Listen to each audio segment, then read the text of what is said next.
आगे इसके बाद लगाने के बाद में जो हम ऊपर करंट निकाले हैं पैनल बोर्ड के लिए, फिर आप आएंगे डीसी मशीनों के लिए जो स्विच लगेगा उसके एम्पियर रेटिंग निकालेंगे। तो एक distribution board DC distribution board लगेगा, उसके लिए टोटल कितने मशीनें हैं? 5 मशीनें। 3 किलोवाट की एक है तो 5 या 15 किलोवाट लोड हो जाएगा। 220 वोल्ट सप्लाई लाइन करंट निकालेंगे, 68.18 एम्पियर आएगा। तो अब 68.18 आया तो लगभग हम 100 एम्पियर ही मान के चलेंगे। आईसी डीपी स्विच लगाएंगे डिस्ट्रीब्यूशन बोर्ड के साथ में, और 32 ampere distribution board fuse board 6 परिपथ वाला, मतलब 6 mm स्क्वायर एल्यूमिनियम का कंडक्टर उपयोग में लाएंगे। उसके बाद में अब निकालेंगे एसी डिस्ट्रीब्यूशन बोर्ड पे कितना कितना आया है। ICTP switch 32 ampere 500 volt, ICTP switch 16 ampere 250 volt एक लगेगा। Triple pole distribution board 32 ampere 500 volt 3 way वाला 3 फेज का लगेगा टेस्टिंग बोर्ड के लिए। और DP distribution fuse board 16 ampere का 2, मतलब 2 वेज वाला, वो आपका जो 1 किलोवाट का पैनल बोर्ड था उसके लिए। और कंडक्टर की साइज 2.5 mm का एल्यूमिनियम कंडक्टर लगेगा। फाइनली अब हम पहुंचते हैं कंड्यूट की लेंथ निकालने के लिए, लेकिन इसके पहले आपको अब देखना होगा कि हमारी जो मशीनें हैं उनकी वायरिंग कैसी होगी, तो उसको देख लेते हैं। देखिए यहाँ पे अलग अलग आपको मैं समझाऊंगा कि जो डिस्ट्रीब्यूशन है बोर्ड है, फ्यूज बोर्ड है, टीपीआईसी स्विच है, और जो 3 फेज का बोर्ड है उसका कनेक्शन किस टाइप से दिया जाएगा। तो देखिए टीपीआईसी स्विच इस टाइप का होती है आरवाईबी। उसके बाद में डिस्ट्रीब्यूशन पैनल बोर्ड एक लगाते हैं, उसमें फ्यूज भी रहता है। फ्यूज के बाद में वहाँ से हम बस बार बना के निकाल लेते हैं। जैसे ABC 3 पैनल बोर्ड थे 3 फेज के, तो आर वाई बी तीनों के लिए अलग अलग निकालेंगे तो 6 वायर वहाँ से निकल के जाएगा। Again double pole iron clad switch जो 2 बोर्ड के लिए लगाए थे अलग से, उसके लिए एक फेज के साथ में फ्यूज लगाएंगे, न्यूट्रल के साथ में न्यूट्रल लिंक लगाएंगे। उसके बाद में डिस्ट्रीब्यूशन पैनल बोर्ड लगाएंगे, वहाँ से फेज के लिए 2 फेज निकालेंगे, और न्यूट्रल का मतलब 2 बस बार बनाएंगे, एक फेज का एक न्यूट्रल का। तो बस बार फेज से फेज निकलेगा, न्यूट्रल से न्यूट्रल निकलेगा। तो सिंगल बोर्ड टेस्टिंग बोर्ड अब 2 सिंगल, मतलब जो आपका बाद में बच रहा है ABC के बाद में D और E बच रहा है वहाँ पे जाएगा ये। आगे इसके बाद में अब जो स्लिप रिंग मोटर है उसको चलाने के लिए भी AC सप्लाई चाहिए। अगर AC सप्लाई नहीं देंगे तो हम कन्वर्टर कैसे चलाएंगे। तो उसको चलाने के लिए हमें ये ध्यान देना होगा, 3 फेज 4 वायर पैनल बोर्ड लगाएंगे यहाँ पे। वहाँ से हमें 3 phase supply slip ring motor को देंगे, और जो 3 फेज टेस्टिंग बोर्ड है उसको अभी जो ऊपर बताए हैं उसके लिए भी निकलेगा ये मेन सप्लाई सिस्टम जो है यहाँ से। और सिंगल फेज वाला टेस्टिंग बोर्ड जो है उसके लिए भी यहीं से, ये नीचे जो है ये बीच में जो है ये 3 फेज के लिए, ये सिंगल फेज के लिए, और ये स्लिप रिंग के मोटर के लिए। तो ये मेन सप्लाई का सिस्टम हो गया। अब यहाँ से जो स्लिप रिंग मोटर कन्वर्टर यहीं पे लगेगा, कन्वर्टर से आउटपुट जो निकलेगा उसका डायग्राम नीचे है देखिए। अब कन्वर्टर से निकलने के बाद में जो सप्लाई निकलेगी वो सप्लाई हम एक DRC स्विच को देंगे, वहाँ पे फेज और न्यूट्रल मतलब प्लस माइनस बनाएंगे, और मशीन के लिए वहीं से हम सप्लाई प्रोवाइड करेंगे। ठीक है, चलिए आगे अब हम कंड्यूट की लेंथ निकालते हैं। कंड्यूट की लेंथ निकालने के लिए आपको एक टेबल बना लेना होगा इसी तरह से जैसे इसमें दिखाया गया है। इसके लिए तार स्थापन खंड the parts of wire installation, और उसके बाद में चालक की जो माप है, कंडक्टर की साइज़ क्या लेंगे, चालकों की संख्या कितनी है, कंड्यूट नली की क्या साइज होगी, और वो किस टाइप का होगा, फ्लेक्सिबल लगेगा कि रिजिड लगेगा। कंड्यूट नली की जो लंबाई है कंड्यूट पाइप की वो कितनी है, और फाइनली कंड्यूट पाइप की ही सहायता से हम कंडक्टर की लेंथ फाइंड आउट कर लेते हैं। तो इसमें मीटर बोर्ड से मेन डिस्ट्रीब्यूशन बोर्ड तक 50 mm स्क्वायर कंडक्टर लगेगा, और कितना लगेगा 3 फेज। इसकी लंबाई कितनी होगी 1.5 मीटर, और जो हमारी कंड्यूट होगी 25 mm स्क्वायर की लेंगे, और वो होगी रिजिड। यहाँ से कंडक्टर की साइज निकल के आती है 4.5, मल्टीप्लाई कर लेंगे कंड्यूट की लेंथ से चालकों की संख्या में। 3 चालक है मतलब RYB, तो 1.5 मीटर लंबाई है, तो टोटल वायर की लंबाई 4.5 मीटर आ जाएगी। मेन डिस्ट्रीब्यूशन बोर्ड से स्लिप रिंग मोटर के स्टार्टर तक की जो दूरी है वो भी 1.5 मीटर है।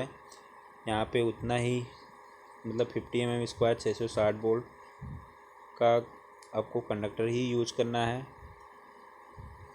3 फेज होगा, वहाँ तक भी आपको रिजिड कंड्यूट यूज करना है 25 mm स्क्वायर का। उसकी भी टोटल वायर की लेंथ आ जाएगी 4.5 मीटर। उसके बाद में स्टार्टर से मोटर टर्मिनल के बॉक्स तक ये आपका जो होता है वो 50 mm स्क्वायर रहेगा। इसके कंडक्टर की साइज चालकों की संख्या 6 रहेगी, और कंड्यूट की साइज 25 रिजिड रहेगा, 3.5 मीटर होगा। मल्टीप्लाई कर लेंगे तो ये कंडक्टर की लेंथ निकल के आ जाएगी। डीसी जनरेटर टर्मिनल बॉक्स से पैनल बोर्ड तक कंडक्टर की साइज 50 mm स्क्वायर रखेंगे। दो वायर निकलेंगे प्लस माइनस, रिजिड रहेगी। कंड्यूट की साइज 3.5 मीटर रहेगा, और गुणा कर लेंगे 2 गुणे 3.5, तो 7 मीटर आपकी लेंथ निकल के आ जाएगी कंडक्टर की। अब डीसी पैनल बोर्ड से डिस्ट्रीब्यूशन बोर्ड तक 2 वायर रहेगा 50 mm स्क्वायर का। कंड्यूट की लेंथ जो होगी वो 4 मीटर होगी, और 2.5 मीटर की रिजिड कंड्यूट यूज की जाएगी। डिस्ट्रीब्यूशन पैनल बोर्ड से डिस्ट्रीब्यूशन बोर्ड तक ये दूरी आपकी 2 मीटर, और 2.5 4 मीटर होगी, और 2 कंडक्टर निकलेंगे यहाँ इसमें से। टोटल इसकी लंबाई आ जाएगी आपकी 8 मीटर, और 25 mm स्क्वायर का रिजिड यूज करेंगे। मेन डिस्ट्रीब्यूशन बोर्ड से एसी डिस्ट्रीब्यूशन बोर्ड तक इसकी लंबाई आपकी है 4 मीटर। इसमें से 3 वायर आएंगे, वायर की साइज़ कम हो जाएगी 2.5 mm स्क्वायर। ऊपर निकाले हैं हम लोग, वही चीज़ यहाँ पे एक टेबल में लिख करके हम, इससे सुविधा होती है कैलकुलेशन करने में। तो ये 3 हो जाएगा। फाइनली आपका कंडक्टर की जो लेंथ आ जाएगी वो 12 मीटर आ जाएगी। मेन डिस्ट्रीब्यूशन बोर्ड से एसी डिस्ट्रीब्यूशन बोर्ड तक ये अभी निकाल चुके हैं, मतलब जो टेस्टिंग पैनल 2 लगे हैं उनके लिए 2 वायर निकलेंगे। 19 mm साइज़ का कंड्यूट यूज करेंगे, और इसकी दूरी 4 मीटर होगी। आगे एसी डिस्ट्रीब्यूशन बोर्ड से जो टेस्टिंग बोर्ड है ए तक, वहाँ तक 1.5 mm स्क्वायर कंडक्टर लगाएंगे। RYB 3 फेज का है वो, वहाँ से आपको कंड्यूट की साइज़ 19 mm रखना होगा। 3.5 मीटर की दूरी पे लगाएंगे, और ये इसका गुणा कर लेंगे तो आपको मिल जाएगा इसकी लेंथ कंडक्टर की। देखिए एक चीज़ आपको बता दें यहाँ पे कि जो ये 3.5 मीटर 4 मीटर 2 मीटर जो लेंथ निकल के आ रही है, वो लेंथ आपको डायग्राम से मिला के आएगी, देख करके। तो डायग्राम से ही हम डिसाइड करते हैं। चलिए एक बार दिखा देते हैं आपको। तो यहाँ पे हम डायग्राम पे आ गए, और इस डायग्राम में देखिए ये दूरी दे रखा है कि कौन सी मशीन कितने दूरी पे लगी है। 3.5 मीटर पे एफ लगा है, इससे 3 मीटर की दूरी पे जी लगा है, इससे 3 मीटर की दूरी पे एच लगा, इससे 3 मीटर की दूरी पे जे लगा है, इससे 3 मीटर की दूरी पे के लगा है, और इतनी ही दूरी पर हमारा जो panel board, testing panel board है वो भी लगे हैं। देखिए यहाँ से मेन डिस्ट्रीब्यूशन बोर्ड से ए की दूरी 3.5 है, और 3 मीटर की दूरी बी की है, बी से सी की दूरी 3 मीटर है, सी से डी की दूरी 3 मीटर है, और डी से ई की दूरी 3 मीटर है। तो आपको ये इमेजिन करना है कि ये 3 मीटर तो इनके बीच की गैपिंग है। उसके बाद में हमारे पास में जो पैनल बोर्ड है वो फर्श से 1.5 मीटर ऊपर लग रहे हैं, तो हॉरिजॉन्टल रन होगा 2.25 से। तो उसके बाद में हम कितना नीचे आएंगे, टोटल हाइट 3.5, 4 मीटर अगर हम दीवार की हाइट लेते हैं तो उसमें से 0.5 मीटर ऊपर से छोड़ के वायरिंग करते हैं, तो नीचे से 1.5 मीटर ऊपर रहेगा। तो 3.5 से 1.5 माइनस करेंगे तो 2 मीटर तो हमें वर्टिकल जाना होगा वायरिंग के लिए। फिर हॉरिजॉन्टल दूरी 2 मीटर ये वर्टिकल हो जाएगी, हॉरिजॉन्टल हो जाएगी। उसके बाद में पैनल बोर्ड जो लगेगा वो भी फिर नीचे आएंगे 2 मीटर, तब मतलब 2 मीटर इधर, 2 मीटर, 4 मीटर, तो ये हो गया उनके बीच की दूरी। ये भी कैलकुलेट करेंगे, तो ओवरऑल यही दूरियां हम टेबल में दिखा रहे हैं, तो आप यहाँ से इसको निकाल पाएंगे। तो कंटिन्यू करते हैं यहाँ से। एसी डिस्ट्रीब्यूशन बोर्ड से मशीन ए के टेस्टिंग बोर्ड तक जो दूरी है वो कितना है, 10.5 मीटर, सॉरी लेंथ है टोटल वायर की 10.5 मीटर, 3.5 मीटर उसकी लंबाई है कंड्यूट की। इसी प्रकार से एसी डिस्ट्रीब्यूशन बोर्ड से बी तक की दूरी होगी, ये बढ़ जाएगी दूरी 6.5 हो जाएगी, क्योंकि इधर 3 मीटर बढ़ रहा है। इसी तरह से सी तक ये 3 मीटर और बढ़ जाएगा, 9.5 हो जाएगा। फिर एसी डिस्ट्रीब्यूशन बोर्ड से डी की दूरी ये और बढ़ जाएगा 3 मीटर। यहाँ पे 2 वायर रहेंगे, 3 नहीं रहेगा, तो 2 से गुणा करेंगे 12.5 में 25 मीटर आ जाएगा। एसी डिस्ट्रीब्यूशन बोर्ड से जो हमारा पैनल बोर्ड है टेस्टिंग ई तक की दूरी 3 मीटर और बढ़ेगा, 15.5 हो जाएगा, और 2 वायर रहेगा, तो 15.5 गुणे 2 से गुणा करेंगे तो 31 मीटर हमारी कंडक्टर की लेंथ आ जाएगी। उसके बाद में डीसी डिस्ट्रीब्यूशन बोर्ड से एफ के स्विच तक की दूरी 9 मीटर होगी, और ये 9 मीटर कैसे आएगा, कंड्यूट की लंबाई कैसे आएगी, अभी ऊपर मैं बताया हूँ। जो फिगर में उनकी प्लेस के बीच में जो डिफरेंस दिया है कि 3 मीटर 4 मीटर जो दूरियां हैं, उसी को कैलकुलेट करके आएगी। डीसी डिस्ट्रीब्यूशन बोर्ड से जी के स्विच बोर्ड तक की दूरी 12 मीटर, 3 का गैप इसमें भी है, तो 3 और बढ़ जाएगा। इसमें सभी 2 वायर ही रहेंगे, बस दूरी बढ़ती जाएगी और हम गुणा करते जाएंगे। फाइनली हम पहुंच जाएंगे जे के एफ जी एच जे और के तक।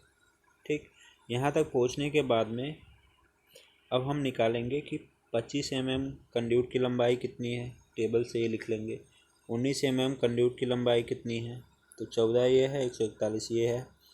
50 mm स्क्वायर 660 वोल्ट कंडक्टर की लंबाई कितना है टोटल, और 2.5 mm स्क्वायर 660 वोल्ट कंडक्टर की लंबाई कितना है, 12 मीटर। 1.5 के कंडक्टर की लंबाई 58.5 मीटर है। 6 mm स्क्वायर कंडक्टर की लंबाई 180 मीटर है। 50 mm स्क्वायर 250 वोल्ट कंडक्टर की लंबाई 15 मीटर है। ये टेबल से नोट करेंगे सब। 2.5 के 8 है और 1.5 का 56 है। तो ओवरऑल ये कंडक्टर की लेंथ निकल के आ जाएगी यहाँ से। अब हम जीएस अर्थ वायर, ये ज़रूरी इसलिए होता है कि अर्थिंग बनाना सभी संस्थानों के लिए इंडियन इलेक्ट्रिसिटी रूल के अनुसार आवश्यक होता है, तो वहाँ पे भी अर्थिंग हम बनाएंगे। अर्थिंग बनाने के बाद में जो गैल्वेनाइज आयरन होता है उसका यूज़ करेंगे, ATSWG, और अर्थ इलेक्ट्रोड के रूप में प्लेट या पाइप अर्थिंग जो आप वहाँ पे सूटेबल हो वो यूज कर सकते हैं। वहाँ से ले आएंगे सभी मशीनों को, सभी पैनल बोर्डों को, और हमारी जो वायरिंग होगी एक्सटर्नली वायरिंग होगी, मेटेलिक कंड्यूट यूज करेंगे अगर हम, तो वहाँ पे उसको भी अर्थेट करेंगे। तो इस प्रकार से जो हमारा अर्थ वायर है उसकी लंबाई क्या हो जाएगी, टोटल हमारे कंडक्टर की जो लंबाई है लगभग उतना ही लेते हैं और उससे दोगुना कर लेते हैं। अब सामान और उसके मूल्य की सूची, जो सामान लगा है ऊपर उसको हमें यहाँ पे नोट डाउन करके और उसका प्राइस जोड़ करके फाइनली बताना होगा। चलिए, तो यहाँ पे आयरन क्लैड 60x75x3 mm मोटे लोहे की चादर से बने ढक्कन सहित हमारा एक बोर्ड लगेगा। उसके बाद में रुपया पैसा ये वेरी करता है मार्केट प्राइस के अनुसार, तो ये आप देख लीजिएगा। टिप्पणी में लिखेंगे कि मेन डिस्ट्रीब्यूशन बोर्ड के लिए होगा ये। दूसरा 50x60x3 mm का एक बॉक्स लगेगा। ये आपका एसी डिस्ट्रीब्यूशन बोर्ड और डीसी डिस्ट्रीब्यूशन बोर्ड के लिए, दोनों के लिए आवश्यक है। तो डीसी डिस्ट्रीब्यूशन बोर्ड के लिए भी थोड़ा हम इतने ही साइज़ का यूज करेंगे। उसके बाद में आयरन क्लैड 25x30x3 mm लोहे की चादर का बने ढक्कन सहित एक बक्सा ले आएंगे। मशीन की स्विच के लिए एक बक्सा ले आएंगे, मतलब इसका तात्पर्य है कि जितनी मशीनें हैं उन सभी के लिए तो एक से उतनी मशीनों को गुणा कर लेंगे। ठीक है, आगे आयरन क्लैड 20x38x3 mm मोटे लोहे की चादर का बना हुआ एक बॉक्स ले आएंगे। इस बॉक्स को हम मल्टीप्लाई कर लेंगे जितने आपका टेस्टिंग पैनल बोर्ड है उसके साथ में लगाने के लिए, या फिर इसकी जगह पे आप एमसीबी भी यूज कर सकते हैं। यहाँ पे आप मॉडर्न तरीके से अगर लिखना चाहते हैं एग्ज़ाम में तो एमसीबी लिख सकते हैं। अगेन सिंगल फेज के लिए बोर्डों के लिए भी एमसीबी यूज करेंगे। ये ढक्कन ढक्कन वाला झंझट हटा दीजिए। ठीक है, एग्ज़ाम में आप एमसीबी लिखेंगे तो अच्छा रहेगा।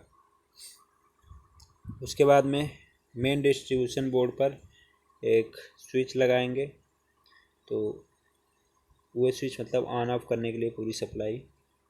उसके बाद में iron clad triple pole switch लगाएंगे स्लिप रिंग मोटर के लिए।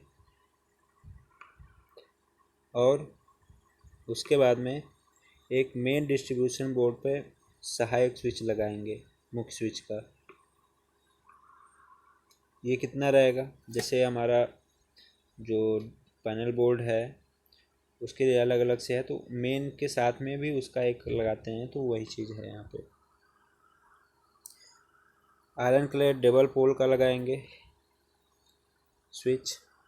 उसके बाद में आयरन क्लैड डबल पोल ये डीसी डिस्ट्रीब्यूशन बोर्ड के साथ में लगेगा। 3 किलोवाट की मशीनों के लिए भी एक एक लगाएंगे, तो उनको मल्टीप्लाई कर लेंगे, 5 लगेगा। एसी डिस्ट्रीब्यूशन बोर्ड पर फ्यूज लगाएंगे। फ्यूज यूनिट तो हम सभी के साथ लगाएंगे, एसी है या फिर डीसी है सबके साथ में लगाएंगे। तो एसी डीसी सबके साथ में हम ये इंक्लूड कर लेंगे। फ्यूज 32 एम्पियर 100 एम्पियर जो करंट निकाल के आया है, टेस्टिंग बोर्ड के लिए अलग, मशीनों के लिए अलग। ठीक है, तो 12 13 14 और 14 तक, यहाँ तक आप वही चीज़ यूज करेंगे जो ऊपर डाटा निकाले हैं। वोल्ट मीटर चल रहे पैनल बोर्ड और एमीटर। वोल्ट मीटर एमीटर इसलिए लगाते हैं, जो मेन सप्लाई है वहाँ पे हम ये चेक करते हैं कि वोल्टेज सप्लाई कितना आ रही है और यहाँ से करंट कितना पास हो रहा है। तो उससे ये फ़ायदा होता है कि बाय द वे कोई फॉल्ट आता है किसी मोटर या जनरेटर मशीन में, तो वहाँ पे करंट कंज्यूमिंग कैपेसिटी बढ़ जाती है, जिसके कारण वहाँ से हम चेक कर पाएंगे कि कोई भी सिस्टम हमारा फॉल्ट है। और इससे ये भी फ़ायदा होता है कि हमारे सभी मशीन अगर प्रॉपर वे में वर्क कर रही है तो कितना लोड वो वहाँ से सप्लाई कर रहा है, इससे हम चेक करते हैं। और फाइनली 16 SWG का कंड्यूट पाइप यूज़ करेंगे और कंड्यूट पाइप 19 का भी यूज करेंगे। ये आप ऊपर अभी जोड़े हैं, वही दूरी यहाँ पे लिखेंगे। 19 मीटर 153 मीटर और 25 mm का कितना है। उसके बाद में कपलर लगेगा, कपलर बैंड लगेगा, जितने mm की आप कंड्यूट यूज कर रहे हैं। देखिए यहाँ पे वाहक नली की लंबाई मतलब कंड्यूट की लंबाई 25 mm और 19 mm। ये 14 है, ये 141.5 है, तो 14 को लगभग 15 ले लेंगे और 141 को 142-43 ले लेंगे। उसके बाद में लॉक नट सैंडल 19 mm व्यास का, फ्लेक्सिबल पाइप 25 mm आपको बताया गया है। जो मेन स्विच होती है उसके बाद में जो मशीनें लगती हैं वहाँ पे फ्लेक्सिबल पाइप यूज करते हैं, तो 25 mm 19 mm फ्लेक्सिबल पाइप भी होगी, 1 मीटर और 5 metre. Flexible joint nipple lock nut सहित 19 mm 25 mm दोनों का लगेगा। ये पीवीसी वायर की लंबाई ऊपर से जो कैलकुलेट किए हैं वही यहाँ पे छाप देंगे पूरा। और फाइनली हम पहुँच जाते हैं यहाँ पे 8 SWG का GI वायर 35 किलोग्राम लगभग लगेगा। और अर्थ क्लिप जो लगाते हैं प्लेट अर्थिंग के साथ में या पाइप अर्थिंग के साथ में, वो यहाँ यूज़ करेंगे। अर्थिंग सेट भी हम यहाँ पे कई अर्थिंग बनाएंगे, ऐसा नहीं कि एक ही अर्थिंग बना के सबको कनेक्ट कर देंगे। तो पूरा अर्थिंग सेट हम मान के चलते हैं कि लगभग 2000 के आसपास आएगा, लेकिन अभी इस टाइम पे लगभग ये 5000 पड़ेगा। उसके बाद में सीमेंट कंक्रीट थोड़ा बहुत हमें ज़रूरत पड़ेगी, तोड़ फोड़ मचाएंगे तो उसके लिए उसको आप पूरा बुक करेंगे। तोड़ फोड़ को भरने के बाद में आपको थोड़ा बहुत लकड़ी की पट्टी वगैरह पेंच वगैरह की भी जो ज़रूरत पड़ेगी। लकड़ी पट्टी इसलिए ज़रूरत पड़ती है कि पैनल बोर्ड कहाँ लगा रहे हैं, कैसे लगा रहे हैं, और बोल्ट नट पैनल बोर्ड को सेट करने के लिए, और उसके साथ में जो स्विच है उसको भी सेट करने के लिए। तो ये आवश्यकता के अनुसार होगा। इसके बाद में आपको बिजली से झटका से बचने के लिए कासन चार्ट भी लगाना होगा, तो वो भी लेके आएंगे, कम से कम 2 रहना चाहिए। सीमेंट पेंट वार्निश ये थोड़ा बहुत ज़रूरत पड़ती है, वो होगा। लेबर चार्जेस ये भी हम निकालेंगे नीचे। तो अब इसके बाद में जो टेस्टिंग बोर्ड है 3 फेज का, सिंगल फेज का और मशीनें हैं, इनके इंस्टॉलेशन का आप पॉइंट टू पॉइंट भी कर सकते हैं लेबर चार्ज, अदरवाइज हम डायरेक्टली कैलकुलेट कर सकते हैं। तो हमारी जो लेबर चार्ज है अभी यहाँ से आप या तो डायरेक्ट लिख लीजिए या फिर हम एक तरीका बताएंगे नीचे, उस तरह से निकालेंगे। तो ये जो डिफरेंस आ जाएगा इसमें प्राइस में, तो अभी हम मान के चल रहे हैं कि प्राइस हमारे पास में 26,436.5 आया है मटेरियल प्राइस। लेबर कास्ट मानेंगे हम अभी नहीं जोड़े हैं उसमें, तो कैसे निकालेंगे उसको देख लीजिए। देखिए सपोज आपके पास में टोटल मूल्य 26,436 आ गया, तो लेबर कास्ट उस पर इस मूल्य पर 20% लगाएंगे, उसको जोड़ लेंगे, 31,723 आ जाएगा। ये योग आ गया। अब हम 31,723 पे ओवरहेड चार्ज लगाएंगे 11%, तो इसका 31,723 का 11% आएगा 3,489। उसके बाद में 5% कंटीजेंसी लगाएंगे, ये आएगा आपका 1,586 रुपये। अब इन सबको ऐड कर लेंगे, 36,798 रुपये आ जाएगा। और इसके ऊपर आपको लगाना है सुपरविज़न चार्ज 10% ऐड करेंगे तो 40,477.965 आएगा। अब फाइनली आपको हम ये बता दें कि ये जो कैलकुलेशन है ये रफली है। आप अगर ये क्वेश्चन का अपने तरीके से करेंगे, प्राइस को आप मॉडर्न तरीके से अपडेट करके करेंगे तो ये वैल्यू डिफरेंट हो सकती है, और प्रोसेस आपको यही करना होगा जैसे हम यहाँ पे करके बताए हैं अपने एग्ज़ाम में। तो thank you for watching this video, and next time I will prepare a one question. After that we will provide, if you can ask any question then comment section में आप कमेंट कर सकते हैं।